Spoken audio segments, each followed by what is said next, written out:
So hello everyone, I am Shore and welcome back to my channel Shore Dev Knowledge, and today I am telling you laws of power or exponent and scientific notation or standard form using exponents. So let's start.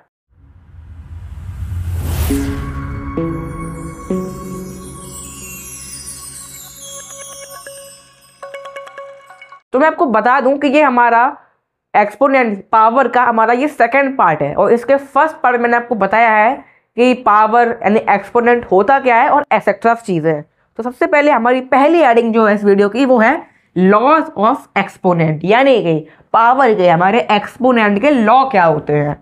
तो हमारा पहला law है zero exponent, जिसमें अगर आपका जो base है उस पर अगर आपकी पावर जीरो है तो उसकी जो वैल्यू होगी वो हमारी 1 होगी, ठीक है। सेकंड में हमारा आइडेंटिटी एक्सपोनेंट, यानी कि अगर आपके बेस पे पावर 1 है, यानी आपकी ए पे पावर 1 है, तो जो हमारी वैल्यू होगी वो ए ही होगी।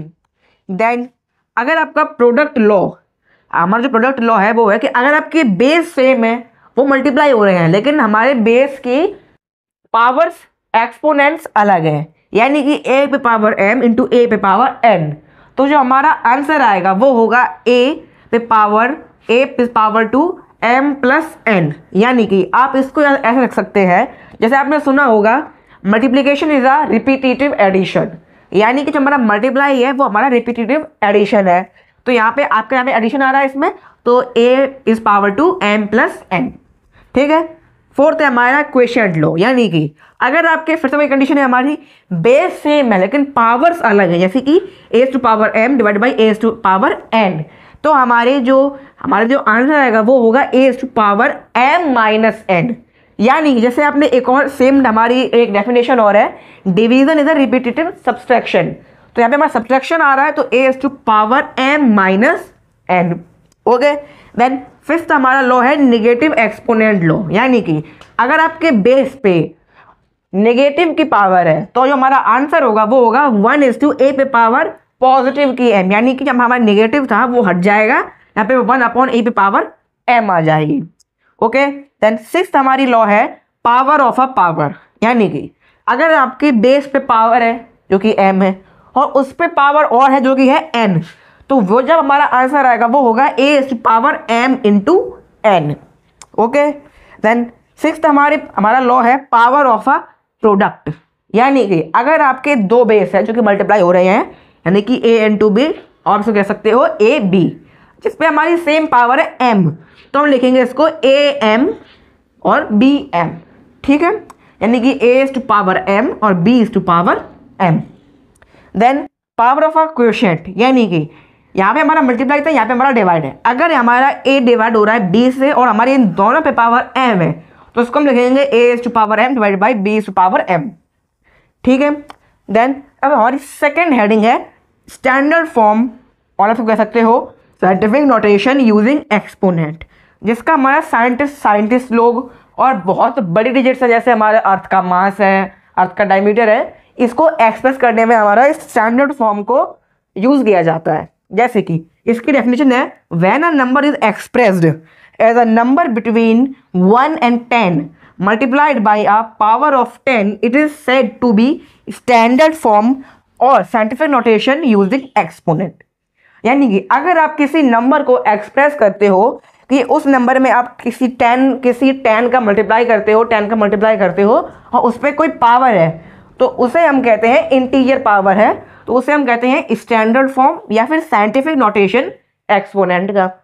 जैसे कि एग्जांपल के लिए 5 बिलियन है, तो अगर इसका एक चीज़ अगर इसको हम 5 इंटू 1 बिलियन लिख दें तो उसके वैल्यू चेंज तो होगी नहीं।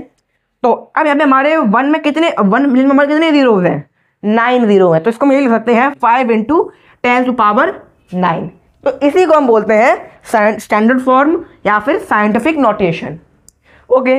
अब जैसे ये हमारी बहुत बड़ी चीज़, अब जैसे बहुत छोटी चीज़ है, जैसे हमारा ये है 0 पॉइंट और इतना 0 और फिर 5, तो यहाँ पे क्या 1 2 सॉरी यहाँ पे जैसे अगर इसको लिख दें 5 अपॉन 1 बिलियन, तो इसकी जो हमारी वैल्यू है वो चेंज तो होगी नहीं, तो हम लिख सकते हैं 5 अपॉन 10 टू पावर 9, तो इसका हम लिख दें 5 इंटू 10 पावर 10⁻⁹ तो कुछ गलत हो जाएगा। जैसे मैंने यहाँ पे पढ़ा अभी नेगेटिव एक्सपोनेंट लॉ, अगर हमारी a पे पावर -m है तो अगर हम इसको 1/a⁻m कर दें तो उसकी वैल्यू चेंज नहीं होती है। अगर हम इसका उल्टा कर दें, हमें 1/a⁻m जो हमारा बेस है और पावर है वो पॉजिटिव है लेकिन 1 में है, तो अगर उसको हम ये लिख देंगे तो गलती तो हमारी होगी नहीं। तो ऐसे ही है, यहाँ पे हमारा 5/10⁻9 था तो हमने सोच दिया 5 × 10⁻⁹। ओके, अब इसका रूल 1 है, अगर आप लार्जर नंबर लिख रहे हो स्टैंडर्ड फॉर्म में तो जो आपका एक्सपोनेंट होगा वो हमेशा आपका पॉजिटिव होगा। ये हमारा रूल 1 था। अगर आपका नंबर बड़ा है, लार्जर है, तो उस पर जो पावर होगी वो हमारी पॉजिटिव यानी कि प्लस में आएगी। और रूल 2 है हमारा, जब हम स्मॉलर नंबर, छोटा नंबर लिख रहे होंगे तो उसमें जो हमारा एक्सपोनेंट यानी कि पावर आएगी वो हमारी हमेशा नेगेटिव होगी। ओके, अब अगर we can say that a number can be expressed in standard form k × 10⁻n where 0 is smaller than k and k is smaller than 10 and n is an integer, यानी कि अब हम ये कह सकते हैं कि अगर हमें किसी नंबर को एक्सप्रेस करना है स्टैंडर्ड फॉर्म में यानी कि k × 10⁻n पे, तो यहाँ पे जो हमारा k होगा वो हमारा जो k है वो हमारे 0 से बड़ा होगा, पहली बात, और जो हमारा k है वो हमारा 10 से छोटा होगा। ठीक है, और जो यहाँ पे हमारी n जो हमारी पावर है वो एक इंटीजर होगी, यानी कि n जो है हमारी वो प्लस में भी जा सकती है और माइनस में भी जा सकती है। ओके, अब जैसे एग्जांपल के लिए यहाँ पे जो हमारा है 3,100,000 लाख 10 लाख करोड़, यानी कि 3,80,60,000 जो ये है हमारा। अगर हम इसके बाद, तो अगर आपको इसको लिखना है स्टैंडर्ड फॉर्म में तो आप लिखोगे इज फर्स्ट आफ्टर, पहले आप क्या करोगे, इसकी लेफ्ट से जो फर्स्ट डिजिट यानी कि जो हमारा 3 है इसके बाद एक आप डेसिमल पॉइंट कर दोगे, डेसिमल बना दोगे। अब डेसिमल के बाद जितनी भी डिजिट्स हैं इंक्लूडिंग 0 यानी कि 0 को मिला के उन्हें आप काउंट कर लोगे। ओके, तो फिर आप डिजिट लिखोगे बिना 0 के, यानी कि यहाँ पे हमारा 3 पर हमने डेसिमल लगाया था, यहाँ पे हमारा हो जाएगा 3.186 और हमारे फिर ये 4 zeros, तो हम काउंट कर लेंगे 1 2 3 4 5 6 7। ओके, तो अब हम डेसिमल के बाद और डेसिमल के पहले जितनी भी डिजिट थी एक्सक्लूडिंग 0 यानी कि 0 को छोड़ के वो हम लिख लेंगे, यानी कि 3.186 और फिर उसको करेंगे इंटू 10 और जितनी हमने डिजिट्स काउंट करी थी वो हमारी पावर रहेगी। यानी कि जैसे हमारा यहाँ पे था, यहाँ पे हमारा लेफ्ट में हमारी फर्स्ट डिजिट 3 है तो इसके बाद हम डेसिमल लगा देंगे तो 3.3 डेसिमल। ठीक है, और इसके बाद हम इसके जो हमारे डिजिट्स हैं 0 को छोड़ के, जो 0 को छोड़ के बाद में जो 0 है वो हम वो लिखेंगे तो 3.186। ओके, अब इंटू 10 कर देंगे और हमारी डिजिट 7 थी डेसिमल के बाद 1 2 3 4 5 6 7, तो इंटू 10 पे पावर 7 हो जाएगी। ओके, अब अगर ऐसा होता कि हमारा 30186 होता यानी कि 0 बीच में आ रहा है तो आप वहां पे 0 को नहीं छोड़ोगे, वहां पे आपको लिखना है 30186।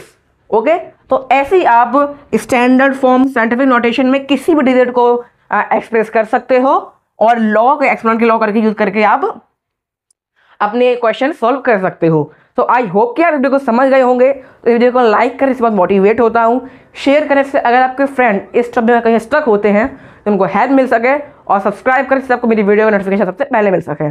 So thank you.